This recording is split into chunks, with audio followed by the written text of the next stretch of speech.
தானியேல் ஏன் சிறந்த அமைச்சராய் இருந்தான், மிகப்பெரிய ஞானியாய் இருந்தான்?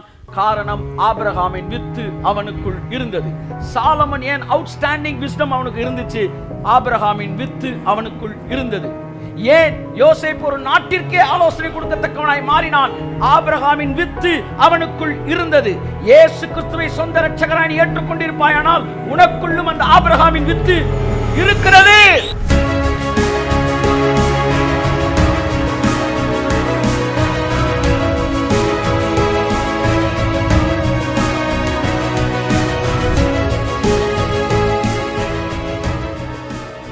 பிசாசுடைய பெரிய வேலை என்ன தெரியுமா? முதலாவது, உங்ககிட்ட நீங்க ஒண்ணுமே இல்லை அப்படின்னு பேசி அதை உங்க மனசுல பதிய வைக்கிறது தான் அவனுடைய முதல் கட்ட வேலை.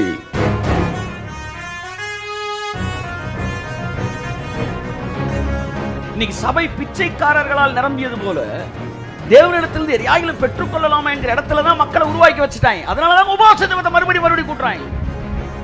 வந்து அழுவா, வந்து கெஞ்சு வா. ஏன் சார், நீங்களாம் பிச்சைக்காரங்கடா, நீங்க பிச்சைக்காரங்க, நீங்க வந்து அழணும், நீ கெஞ்சணும். வேற என்ன நீ சொல்ல வர? நீ வேற என்ன சொல்ல வர? உபவாச ஜெபத்துல அழுடான என்ன அர்த்தம்? நீ அழுது பிச்சை கட்டான தருவான்னு சொல்லி. ஆனால் சபையானது மனிதர்களை பிச்சை கேட்க வைக்கிற இடம் அல்ல, அவனுடைய சாயலை அவனுக்கு காட்டுது.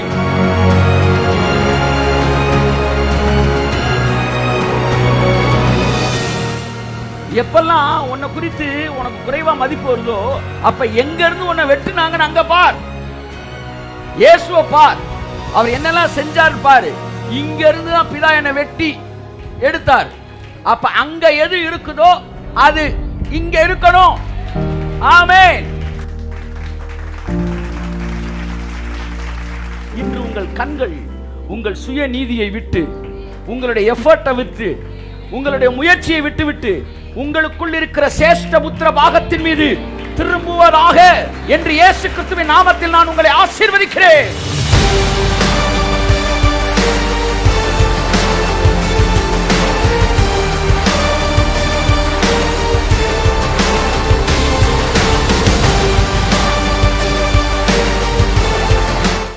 இந்த ரிஜெக்டடான பந்து இருக்கு பாத்தீங்களா?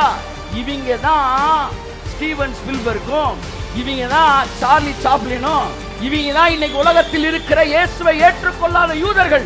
என் கேள்வி, ரிஜெக்டட் பீஸே இவ்வளவு ஆசீர்வதிக்கப்படும் என்றால் கிறிஸ்துவுக்குள்ளாக பெர்ஃபெக்ட் பீஸா இருக்கிற எனக்கு கரங்களை தட்டி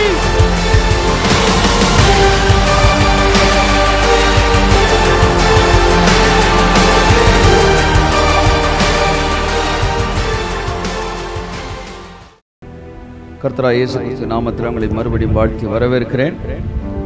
யாக்கோபு 1ஆம் அதிகாரத்தில் 23ஆம் வசனத்தையும் 24ஆம் வசனத்தையும் நான் வாசித்து பார்த்து கடந்து செல்கிறேன். முந்தின வசனத்திலிருந்து வாசிங்க. அல்லாமலும் நீங்கள் உங்களை வஞ்சியாதபடிக்கு திருவசனத்தை கேட்கிறவர்களாய் மாத்திரமல்ல அதன்படி செய்கிறவர்களாய் இருங்கள் என்பதற்கு அர்த்தம் செயல்களை பற்றிய வசனம் அல்ல, அதன்படி. பைபிள் வந்து என்ன பிரமாணத்தில் நீ இருக்கிறன்னு சொல்றியோ அந்த பிரமாணத்துக்கு ஏற்றபடி காரியங்களை நடப்பி, திரும்ப நியாய பிரமாணத்துக்கு ஏற்றபடி காரியங்களை நடப்பிக்காத. நீ சுயாதீன பிரமாணத்துக்குள்ள இருக்கிற, அதனால சுயாதீன பிரமாணத்துக்கு ஏற்றபடி காரியத்தை நடப்பி. ஓகே, அடுத்து எண்ணத்தினால் எனில் ஒருவன் திருவசனத்தை கேட்டும் அதன்படி செய்யாதவனானால் கண்ணாடியிலே தன் சுவாவ முகத்தை பார்க்கிற மனுஷனுக்கு ஒப்பாயிருப்பான். அவன் தன்னைத்தானே பார்த்து அவ்விடம் விட்டு போன உடனே. திருவசனத்தை பேசும்போது எதை பேசுறார் சொல்லுங்க? கண்ணாடி. எல்லாம் சொல்லுங்க. இப்போ உங்க முன்னாடி என்ன இருக்கு சொல்லுங்க? கண்ணாடி. திருவசனத்தை வாசிக்கிறவனை கண்ணாடியை பார்க்கிறவனுக்கு வேதம் ஒப்பிடுகிறது. நீங்க சிகப்பா இருக்கிற மாதிரி இல்லைன்னு சொல்லுங்க, மாதிரி. நான் என்னை சேர்த்தேன்னு சொல்றேன். நம்ம நினச்சிக்கிட்டு கண்ணாடியை பார்க்குறோம், அது எப்படி தான் காட்டுது? கருப்பாக தான் காட்டுது. உடனே கண்ணாடியை மாற்றுறோம். வேறு கண்ணாடி, எந்த கண்ணாடியை வாங்கினாலும் நீங்கள் என்ன நினைக்கிறீங்கன்னு அது காட்டாது, என்ன இருக்குதோ அதைத்தான் காட்டும். அப்படித்தான் நான் பாவி மாதிரி எல்லாம் சொல்லுங்க நினச்சிக்கிட்டு கண்ணாடியை பார்த்தாலும், கண்ணாடி நீ நீதிமான் தான் அப்படின்னு சொன்னா நான் நீதிமான் தான். நான் வியாதியில் இருக்கிற மாதிரி நான் நினச்சிக்கிட்டாலும், கண்ணாடியை பார்க்கும்போது கண்ணாடி அவருடைய தழும்புகளால் நீ சுகமானாய் என்று சொல்லும் என்றால் அதுதான் உண்மை. அதனால் நீங்கள் ஒரு ஐப்ரோவை கரெக்ட் பண்ணுறதா இருந்தாலும் சரி, இல்லை முகத்தில் பவுடரை நீங்கள் கரெக்ட் பண்ணுறதா இருந்தாலும் சரி, நீங்கள் எதை பார்த்தா கரெக்ட் பண்ணுறீங்க? அப்போ பக்கத்தில் இருக்க ஒருத்தர் சொல்கிறாரு, சார் இந்த நெத்தியில் கொஞ்சம் மை இருக்கு பாருங்க சார், அந்த கன்னத்தில் அது அழிங்க சார்ன்றார்.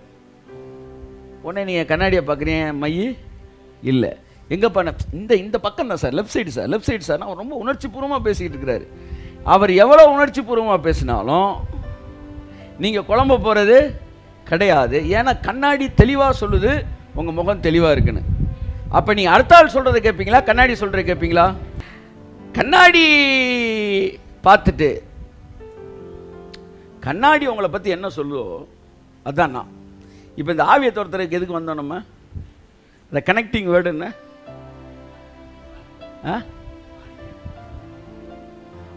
Right right right. ஸோ என்ன சொல்லியிருந்தேன், எத்தனை பேர் உங்கள் முகத்தில் அது இருக்குது இது இருக்குன்னாலும் கண்ணாடியை பார்க்கும்போது அது தெளிவாக நல்லா தான் இருக்கீங்கன்னு சொன்னால் என்ன சொல்லணும்? நீங்கள் யார் சொல்கிறேன் கேட்க வேணாம் சார். பைபிள் அப்படி தான் சொல்லுது, கர்த்தருடைய மகிமை கண்ணாடியில் காண்கிறது போல் கண்டு. பைபிளில் கண்ணாடின்னு ஒரு இடத்துல வசனம் தான் வருது. உங்களுடைய வாசிங்க. ஒருவன் திருவசனத்தை கேட்டும் அதன்படி செய்யாதவனானால் கண்ணாடியிலே தன் சுவாவ முகத்தை பார்க்கிற மனுஷனுக்கு ஒப்பாயிருப்பான். அவன் தன்னை தானே பார்த்து, முக்கியமான வார்த்தை, அவன் தன்னை தானே பார்த்து அவ்விடம் விட்டு போன எல்லாம் சத்தமா சொல்லுங்க, உடனே சொல்லுங்களேன் கொஞ்சம், உடனே போன உடனே அவன் செய்யற தப்பு என்னன்னா, தன் சாயல் இன்னதென்பதை, தன் சாயல் எல்லாம் சொல்லுங்க, என் சாயல் இன்னதென்பதை மறந்து விடுவான். கவனிக்கிறீங்களா? சர்ச்சுக்கு வந்துட்டு போன பிறகு ஒன்றை மட்டும் நீங்கள் மறந்துடவே கூடாது. வார்த்தையை வாசித்துட்டு போன பிறகு நீங்கள் யாருன்னு பைபிள் சொல்லுதோ அதை நீங்கள் மறக்கவே கூடாது. இந்த வசனம் உங்களை பார்த்து நீங்கள் யாருன்னு சொல்லுதோ அதுதான் உங்கள் சாயல். அந்த சாயலை நீங்கள் மறக்கவே கூடாது. ஆதாம் பாவம் செய்த போது முதலாவது டேமேஜ் ஆனது என்னது? அந்த சாயல் தான். நல்ல டிக்னிஃபைடாக இருந்த ஆதாம் சொல்கிறான், நான் நிர்வாணியாக இருக்கிறேன், அதனால் நான் என்ன செஞ்சுக்கிட்டேன்? ஒளிஞ்சுக்கிட்டேன். அவனுடைய டிக்னிட்டியே பிரேக் பண்ணிட்டான் பிசாஸ். ஸோ பிசாஸோடைய பெரிய வேலை என்ன தெரியுமா? முதலாவது உங்ககிட்ட நீங்கள் ஒன்றுமே இல்லை அப்படின்னு பேசி அதை உங்கள் மனசில் பதிய வைக்கிறது தான் அவனுடைய முதல் கட்ட வேலை. ஆவியானவருடைய வேலை, நீங்கள் யாரு, நீ எவ்வளோ பெரிய டிக்னிஃபைடு பர்சன், உனக்கு எவ்வளவு வல்லமை இருக்கு, உனக்கு எவ்வளவு அதிகாரம் இருக்கு, உனக்கு எவ்வளவு தேவனுடைய கிருபை இருக்கிறது, என்னுடைய பார்வையில் நீ எவ்வளவு விசேஷித்தவன் ஆமென் என்பதை உங்களிடத்தில் பதிப்பதே தேவனுடைய திட்டமாக இருக்கிறது. என் அன்புக்குரியவர்களே, ஸோ இயேசு கிறிஸ்துவை சொந்த இரட்சகராக ஏற்றுக்கொண்ட உடனே உங்களுடைய சாயல் உங்களுக்கு திரும்ப வருகிறது. திரும்ப வந்த உடனே உங்கள் மைண்டு, உங்களுடைய சிந்தனை, உங்கள் சாயல் என்ன என்பதை புரிந்து கொள்ள உங்கள் வாழ்க்கையில் ஆசீர்வாதங்கள் பெருக ஆரம்பிக்கிறது. உங்களை சுற்றி இயற்கைக்கு அப்பாற்பட்டவைகள் நடக்க ஆரம்பிக்கிறது. நீங்கள் பேசும்போது அந்த பேச்சிலே அதிகாரங்கள் வெளிப்பட ஆரம்பிக்கிறது. ஆமென். ஸோ இது எல்லாம் யாருக்கு நடக்குதுன்னா, தன்னுடைய சாயலை புரிந்து கொண்டவர்களுக்கு. பிசாசு ஒரே வேலை, நீங்க கடவுளுடைய பார்வையில முக்கியமான ஆளு இல்லை என்பதை பதிப்பதுதான். இயேசு கிறிஸ்து ஞானஸ்நானம் பெற்று கரையேறின உடனே ஒரு சத்தம் வானத்திலிருந்து வந்துச்சு. என்ன சத்தம் சொல்லுங்க? இவர் என் சொல்லுங்க நேச குமாரன், இவரிடத்தில் பிரியமாய் இருக்கிறேன். இந்த 2 வசனம் இயேசு கிறிஸ்துவோட மனநிலையில மிகப்பெரிய மாற்றத்தை ஏற்படுத்தியது. நான் தேவனுடைய, that was the recorded first revelation to Jesus Christ from heaven. பைபிள்ல சொல்லப்பட்ட முதல் வெளிப்பாடு இயேசுவுக்கு என்னன்னா, நீங்க என் குமாரன், உங்க மேல நான் பிரியமா இருக்கிறேன். இந்த பேஸ்ல தான் மினிஸ்ட்ரிக்குள்ளே அவர் போறாரு. அவர் மைண்டுக்குள்ள அவர் சாயல் என்னன்னு தெரிஞ்சிருச்சு. அந்த சாயல் என்னன்னா, நான் தேவனுடைய குமாரன். நான் தேவனுடைய குமாரன் அப்படின்னு தெரிஞ்ச உடனே, இது உங்க அப்பா ஃபேக்டரின்னு தெரிஞ்ச உடனே, அந்த ஃபேக்டரியில ஒரு 500 பேர் வேலை பார்க்காம இருக்கான்னு தெரிஞ்ச உடனே, முதல் வேலையை உங்க ஃபேக்டரி என்ன செய்ய ஆரம்பிக்கிறீங்க? சரி செய்ய ஆரம்பிக்கிறீர்கள். நான் தேவகுமாரன் என்கிற வெளிப்பாடு இயேசுவுக்கு வந்த உடனே அந்த சூப்பர் நேச்சுரலிசம் அவருக்குள்ள என்ன செய்யுது? வெளிவருது. இயற்கைக்கு அப்பாற்பட்ட ஒரு செயல்பாடுகள் வர ஆரம்பிக்கிறது. உடனே பிசாசு பார்க்கிறான், இவ்வளவு வல்லமை காரியங்கள் எல்லாம் எந்த சீடுல இருந்து வருது, எந்த வார்த்தையிலிருந்து வந்துச்சுன்னு கூர்ந்து பார்த்தா, இவர் என் நேச குமாரன். இந்த ஃபியூஸ்ல இருந்து தான், இந்த கனெக்ஷன்ல இருந்து தான் இவ்வளவு வல்லமை வருது. ஏன்னா அவருக்குள்ள அந்த நாலேஜ் வந்துருச்சு.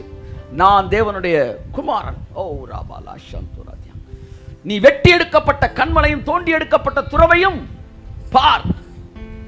எப்பெல்லாம் உன்னை குறித்து உனக்கு குறைவா மதிப்பு வருதோ, அப்ப எங்க இருந்து உன்னை வெட்டுனாங்கன்னு அங்க பார். இயேசுவை பார், அவர் என்னெல்லாம் செஞ்சார் பாரு.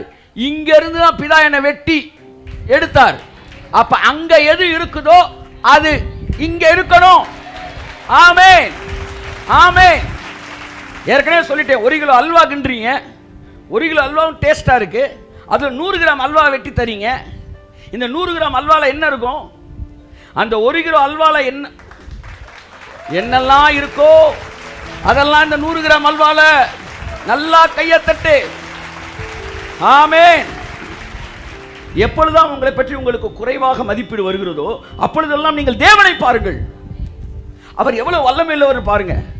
பார்த்தவொடனே உடனே ஒரு தட்டையை எடுத்துட்டு போய், ஐயா எனக்கு கொஞ்சம் போடுங்கயா அப்படின்னு சொல்றதுக்கு கிடையாது. தேவன் அவருடைய வல்லமையை பார்த்த உடனே மக்கள் போய் அவர்கிட்ட கெஞ்சுறதுக்கு தான் ரெடியாக நிற்கிறாங்க. பரவாயில்ல, this is second class faith. ஆனால் டாப் கிளாஸ் ஃபெய்த் என்னன்னா, இவர் இவ்வளவுத்தையும் செய்கிறாரே, இவர் என்ன படைக்கும் போது அவரை மாதிரி தானே படைச்சாரு. அப்ப அவர் எதெல்லாம் செய்கிறாரோ அதையெல்லாம் நானும் செய்ய வேண்டும் என்று தானே என்னை சிருஷ்டித்தார். நான் தேவனுடைய சாயலாய் இருப்பது உண்மை என்றால், என்னை சுற்றி இருக்கிற ஒழுங்கின்மையான உலகத்தை நான் ஒழுங்காய் மாற்றக்கூடிய வல்லமையும் அதிகாரமும் எனக்கு கொடுக்கப்பட்டு இருக்கிறது.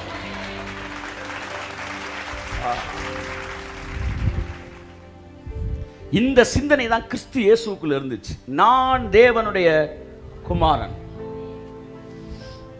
இந்த மாதிரி ரெவலேஷன்னா உங்களுடைய டோட்டல் பர்சனாலிட்டியை தூக்கி கட்டிடும். இப்போ பிசாசு பார்த்தான், இவருடைய சகல எதிர்கால ஊழியமே இவர் குமாரன் என்பதை கண்டுபிடிச்சதெல்லாம் இருக்கு. அப்ப எதை அழிக்கணும்? இவர் குமாரன் என்பதை இவற்றிருந்து இல்லைன்னு நிரூபிச்சிட்டா, அதுக்கப்புறம் அவர் தன்னை தீர்க்கதரிசியா நினைச்சிட்டு போட்டும், அவர் தன்னை என்னவா நினைக்கட்டும், ரபியா நினைச்சிட்டு போட்டும், அதனால எனக்கு பாதிப்பு இல்லை. ஆனால் குமாரன் இவர் மனசுல இருக்கக்கூடாது. அதனால தான் 40 நாள் சோதிக்கப்படும் போது, பிசாசு சோதிக்கப்படும் போதெல்லாம் ஒரு வார்த்தையை சொல்றான். என்ன வார்த்தை? நீர் தேவனுடைய குமாரனே ஆனால். என்ன சொல்ல வரீரு? நீங்க குமாரன் இல்ல சாரே, நீங்கெல்லாம் நினைச்சுக்கிட்டு இருக்கீங்க. அது பக்கத்து தெருல எவனோ ஒருத்தன் சவுண்டா பேசினா அது உங்க காதுல விழுந்துருச்சு, அதை பெருசா எடுத்துக்கிறாங்க. சார் ஒரு ஒளி வந்துச்சுன்னு வாங்க, இல்ல சார் நான் கேமரா ஆன் பண்ண ஃபிளாஷ் அடிச்சிச்சு, இப்படி சொல்லி அவனை டிமினிஷ் பண்ணுவாங்கல்ல, அந்த மாதிரி பிசாசு டிமினிஷ் பண்றான். நீர் குமாரனே ஆனால் கல் அப்பமாகும்படி செய்யும்.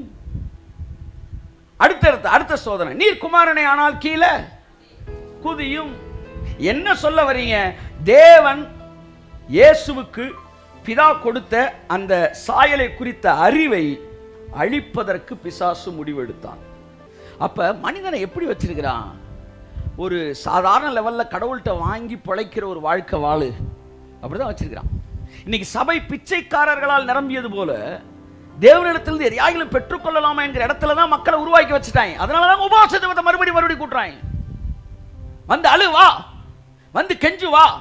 ஏன் சார் நீங்களாம் பிச்சைக்காரங்கடா, நீங்க பிச்சைக்காரங்க, நீங்க வந்து அழணும், நீ கெஞ்சணும். வேற என்ன நீ சொல்ல வர? நீ வேற என்ன சொல்ல வர? உபவாச ஜெபத்தில் அழுடானே என்னங்க அர்த்தம்?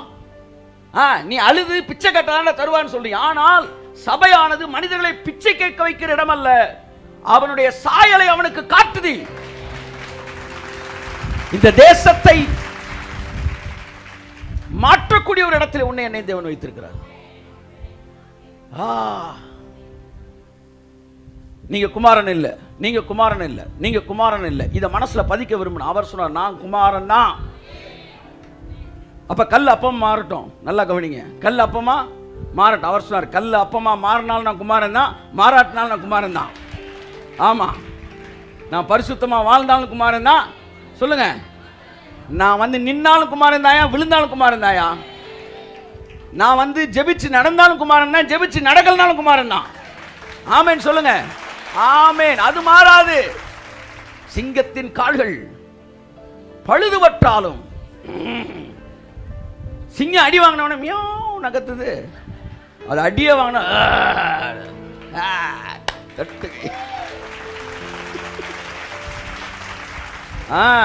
சாயலை புரிந்து கொள்ளுங்கள், சாயலை மறக்காதிருங்கள். கர்த்தர் சித்தமான தொடர்ந்து நம்ம யார நம்மள்ட்ட என்னென்ன சாயல்லாம் இருக்கு அப்படின்னு நம்ம பார்க்க போறோம். நமக்குள்ள என்ன இருக்கு என்பதை புரிந்து கொண்டால், என் புத்தி எனக்கு திரும்பி வந்தது. அந்த இளையகுமாரன் சொல்றான், என் புத்தி எனக்கு திரும்பி வந்தது, நான் எழுந்து என் தகப்பனிடத்தில் போவேன். ஏன்னா அவனுக்கு தெரிஞ்சிருச்சு, வேலைக்காரனுக்கு பூர்த்தியான சாப்பாடு இருக்கியா, எனக்கு எப்படி தராம இருக்க? நான் அவருடைய குமாரன். என்னைக்கு அந்த அறிவு வந்துச்சோ அன்னைக்கு ஆஸ்தியும் ஆசீர்வாதம் வந்துச்சு. உங்களுடைய சாயலை குறித்த அறிவு உங்களுக்கு கடந்து வருவதாக. நான் உங்க எல்லாரும் எப்படி பார்க்குறேன்னா, நீ எல்லாரும் தேவனுடைய வித்தா தான் இருக்கிறீங்க. ஆனால் சிலர் அதை புரிஞ்சிருக்கிறீங்க, சிலர் அதை புரியாமல் இருக்கிறீங்க. அவ்வளோதான் மேட்ரு. நல்லா பாருங்க, ஜெர்மன் ஷெப்பர்டு ஒரு 10 ஜெர்மன் ஷெப்பர்டை ஒரிஜினல் பிரீடை கூட்டிகிட்டு வந்தீங்கன்னா 10மே என்னதான்? ஜெர்மன் ஷெப்பர்டு தான். அதுக்குள்ளே உங்களுடைய எல்லா கமாண்ட்ஸுக்கும் பதில் கொடுக்கக்கூடிய, செயல்படக்கூடிய, அந்த ஒபே பண்ணணும் அப்படின்ற ஒரு அறிவு லேப்ரடார் நிறைய 2-3 நாய்கள்லாம் சொல்கிறாங்க, அந்த நாய்களுக்கெல்லாம் இருக்குது. ஆனால் நாட்டு நாயை அதுக்கும் இருக்குது, அதுக்கு வேறு மாதிரி இருக்குன்னு வச்சுக்கோமே. இப்போ இதுக்கு வந்து ஒரு 20 நாய் இருந்தாலும் அதில் வந்து நீங்கள் ஒரு 10 நாயை ட்ரெயின் பண்ணியிருந்தீங்கன்னா அந்த 10 நாய்க்கு தான் யார் அப்படின்னு தெரியும். இன்னொரு 10 நாய்க்கு உயர் ஜாதியாக இருந்தாலும் அதுக்கு என்ன செய்யாது, புரிஞ்சுக்க தெரியாது. புரிந்து கொள்ள தெரியவில்லை என்பதனால் அது ஹைபிரிட் இல்லைன்னு அர்த்தம் கிடையாது. இது சொன்னதெல்லாம் நடக்குது கூட இருக்குன்றனால இது ஹைபிரிட்ன்ற அர்த்தம் கிடையாது. இது ரெண்டுமே புரிந்து கொள்ளுதல் தான் வித்தியாசப்படுகிறது. ரட்சிக்கப்பட்ட ஒவ்வொருவனும் இயேசு கிறிஸ்துவின் வித்தை உடையவனாகத்தான் இருக்கிறான். அவனுக்குள்ள தேவனுடைய வித்து என்ன செய்கிறது? இருக்கிறது. யார் யார் இயேசு ஏற்றுக்கொண்டீங்க? உங்க எல்லாருக்குள்ளேயும் அவருடைய வித்து இருக்கு. ஆமேன், ஆமேன். ஆனால் அந்த சாயலை நீங்கள் அறிந்து கொள்ளும் போது உங்கள் வாழ்க்கையில் சுதந்திரிக்க வேண்டியவர்களை சுதந்திரிக்க ஆரம்பிக்கிறீர்கள். பரிசுத்த ஆவியானவர், நல்லா கவனிங்க, அந்த சாயலை நீங்க புரிஞ்சுக்கும் போது அதற்கான ஆசீர்வாதங்கள்லாம் உங்க வாழ்க்கையில் வருது. அடுத்த வரி, அந்த சாயலை புரிந்து கொள்வதற்கும் உங்களுக்கு உதவி செய்கிறது. புரியுதா உங்களுக்கு? அந்த வித்துட்ட ஒரு கேரக்டர் என்னன்னா, நீங்க யாருன்றத புரிஞ்சுக்க கூடிய வேலையும் அந்த வித்து தான் செய்யுது. 2 நாலேஜ் இருக்கு. ஒன்று உள்ள இருந்து வர நாலேஜ், இன்னொன்று வெளியேந்து வர நாலேஜ். சமீபத்தில் கொஞ்சம் புக்கை தொடர்ந்து படிச்சுக்கிட்டே இருந்தேன். கர்த்தர் சொன்னாங்க, மூடி வை. இல்லை கொஞ்சம் நோட்ஸ் இருக்கு. நோட்ஸ் நான் தரேன், எடுத்துக்க. நோட்ஸை உள்ளே இருந்து எடு. கர்த்தர் சொன்ன நோட்ஸை உள்ளே இருந்து எடு. அப்போ நான் வந்து நாலேஜை ரெண்டாக பிரிக்கிறேன். ஒன்று வெளியே இருந்து வர நாலேஜ், ஸ்கூலுக்கு போகிறோம், காலேஜுக்கு போகிறோம், நாலேஜ் எங்கேருந்து வருது? வெளியே இருந்து வருது. தேவ சமூகத்தில் அமர்றோம், நாலேஜ் எங்கேருந்து வருது? உள்ளேருந்து வருது. எல்லாமே உள்ளேருந்து தான் வருது. கர்த்தர் சொன்னார் வெளியிலேருந்து வருதுன்னு எதுவுமே கிடையாது. இன்னைக்கு வெளியிலேருந்து வருதுன்னு ஒரு புக் எடுத்து வைக்கிறீங்களே, இதெல்லாம் எங்கேருந்து தான் வந்துச்சு? உள்ளேருந்து தான் வந்துச்சு. மெடிக்கல் சயின்ஸை பற்றி book, chemistry book, biology book, geography book, எல்லா புக்குமே வெளியிலேருந்து உள்ளே போகுதுல. இந்த புக்கெல்லாம் எங்கேருந்து வந்துச்சு? நமக்கு ஒருத்தன் புக்கை எழுதுனா, முத புக்கே இல்லாமல் இருந்தவன் ஒருத்தன் இந்த புக்கை எங்கேருந்து எழுதுனா? உள்ளே இருந்து அவனுக்கு வந்து இங்கே வெளியிலேருந்து உள்ளே போகுதுல சார், இது வழியா? ஆனால் இது எங்கேருந்தா வந்துச்சு? உள்ளே இருந்தா வெளியே வந்துச்சு. தேவனுடைய மனிதர்கள் தேவனுடைய ஆவியினால் ஏவப்பட்டு உள்ளே இருக்கிறது வெளியே வந்து, இப்போ வெளியே இருக்கிறது உள்ள போகுது. என் அன்புக்குரியவர்களே, ஸோ தேவனுடைய சாயலை நீங்கள் புரிந்து கொள்ளும் போது ஆசீர்வாதங்கள் வருகிறது. ரோமர் 8:17. நாம் பிள்ளைகளானால் சுதந்திரரும் ஆமே. அல்லேலூயா சொல்லுங்க. பிள்ளைனா என்ன அர்த்தம்? சுதந்திரவாளின்னு அர்த்தம் சார். மரியாதை நிமித்தம் தமிழ்நாட்டில் வந்து பெரியவங்களை அம்மான்னு கூப்பிடுவாங்க, இல்லைங்கம்மா இருக்கட்டுமா அப்படின்னு. சிலர் அப்பான்னு கூப்பிடுவாங்க, இல்லைங்கப்பா இருக்கட்டும்பான்னு. கேரளாவில் மோனே அப்படின்றாங்க, மோனே அப்படின்றாங்க. மோனேவா, என்ன மகனேன்னு கூப்பிட்டாரு, உடனே சொத்தை என்ன எழுதி வைக்கிறீங்க அப்படின்னு கேட்டா மலையாளி கொலையாளி ஆயிடுவார். தம்பி மோனேன்றது ஒரு அன்புக்காக சொன்னம்பா, நீக்காண்டி சொத்தெல்லாம் நீ என்ன செய்யக்கூடாது, கேட்கக்கூடாது. நீ பிள்ளைனா நீ சுதந்திரவாளி. எதற்கு சுதந்திரவாளி? அவருடைய எல்லாத்திற்கும் நீ சுதந்திரவாளியாக இருக்கிறாய். ஆமென். நீ வெட்டி எடுக்கப்பட்ட கன்மலையும் நீ தோண்டி எடுக்கப்பட்ட துறவையும் நோக்கி பார். ரெண்டு விஷயத்துக்கு பேசுறாரு. ஒன்னு பிதாவாகிய தேவனோட கனெக்ட் பண்ணி ஒரு ப்ரொஃபட்டிக் சைட்ல பார்க்குறோம். இன்னொன்று ஆபிரகாமை காட்டுறாரு. ஆபிரகாம்கிட்ட இருந்தா உன்னை வெட்டி எடுத்தேன், நீ வெட்டி எடுக்கப்பட்ட கன்மலையை பார், நீ தோண்டி எடுக்கப்பட்ட துறவை பார். எப்பொழுதெல்லாம் உங்களை குறித்து உங்களுக்கு குறைவான மதிப்பு வருகிறதோ அப்பொழுதெல்லாம் யூதர்கள் இந்த உலகத்திலே எவ்வளவு உயரமான இடங்களில் வாழ்ந்து கொண்டிருக்கிறார்கள் என்பது ஒரு கிளான்ஸ் போங்க. அப்படி இன்று உலகின் மிகப்பெரிய ஸ்தானங்களில் இருக்கிறவர்கள் யூதர்கள். எந்த டிபார்ட்மெண்ட் எடுத்துட்டீங்கனாலும் அந்த டிபார்ட்மெண்ட்ல கோலோச்சி கொண்டு இருக்கிறவங்க யாருன்னா யூதர்கள். காரணம் சிறந்த ஞானிகள் என்பதனால் மட்டுமல்ல, தேவனுடைய உடன்படிக்கை அவர்கள் மீது இருக்கிறது. மறந்துட்டேங்க. நேற்று போய் யூடியூப்ல போய் டாப்ல வந்து ரேங்க்ல இருக்க யூதர்கள் யாருன்னு பார்த்தா எல்லா டிபார்ட்மெண்ட்ல இருக்கிறாங்க. நான் எங்க போயிருப்பேன்? நேராக ஹாலிவுட்டுக்கு போனேன். ஹாலிவுட் ஆக்டர்ஸ்ல எவ்வளவு பேர் யூதர்கள் பார்த்தா ஏகப்பட்ட ஆஸ்கார் வாங்கின யூதர்கள் தான். மிகப்பெரிய ஃபில்ம் இண்டஸ்ட்ரி, மிகப்பெரிய சினிமா கம்பெனி இங்கே ஏவிஎம் மாதிரி அங்கே இருக்குங்க. Warners Brothers, Paramount, Goldwyn, 20th century Fox, இவங்கெல்லாம் வந்து 50 வருஷம் 60 வருஷம் அப்படியே ஜெயிச்சுக்கிட்டு இருக்கிற சக்சஸ்ஃபுல் சினிமா கம்பெனி. இவங்க எல்லாருமே யூதர்கள். ஃபேஸ்புக்கை கண்டுபிடிச்ச யூதன், மொபைலை கண்டுபிடிச்ச யூதன், இன்டர்நெட்டை கண்டுபிடிச்ச யூதன், வீடியோ கேம் கண்டுபிடிச்ச யூதன், லேசர் கண்டுபிடிச்ச யூதன், நீங்க போற ஒரு மெமரி கார்டை கண்டுபிடிச்ச யூதர், கிராமபோன் கண்டுபிடிச்ச யூதர். சர் ஐசக் நியூட்டன், ஐன்ஸ்டீன் என்ற மிகப்பெரிய விஞ்ஞானிகள், உலகத்தின் பல நாடுகளில் பிரைம் மினிஸ்டராக இருந்திருக்கிறவங்க, எல்லா பகுதிகளிலும் இந்த யூதனுக்கு ஒரு பயங்கரமான அவுட்ஸ்டாண்டிங் ஸ்கில் இருக்குங்க. நீங்க அவன் நல்லா பாருங்க. முத வெட்டி எடுக்கப்பட்ட கண்மலையை பார், தோண்டி எடுக்கப்பட்ட துறவை பார். ஒரு எக்ஸ்ட்ராடினரி ஸ்கில் அவன்கிட்ட இருக்கும். உலகத்திலே சொட்டு நீர் பாசனம் ஒன்று கண்டுபிடிச்சு அவன் சண்டையே போடாமல் ஒரு நாட்டை பிடிக்கிற எப்படின்னு ஆளுக்கு 10 சென்ட் இடத்த வாங்கி ஒரு நாட்டை உருவாக்கிட்டாங்க. நம்ம காம்பவுண்ட் வால் கட்டி சாஸ்தா நகர், சுப்பிரமணிய தெரு, சோமசுந்தரம் காலனின்னு போர்டு வைக்கிறீங்க. அவன் இப்படி நிறைய இடத்தைய வாங்கி இஸ்ரவேல் தேசம்னு ஒரு போர்டு வச்சிட்டான். சார் பயங்கரமான ஐக்கியூ காரங்க சார். இவங்க உலகத்தில் 2% தான். ஆனால் உலகம் முழுவதும் இன்னைக்கு அத்தனை பேர், நீ அமெரிக்காவே கையில இருக்கு.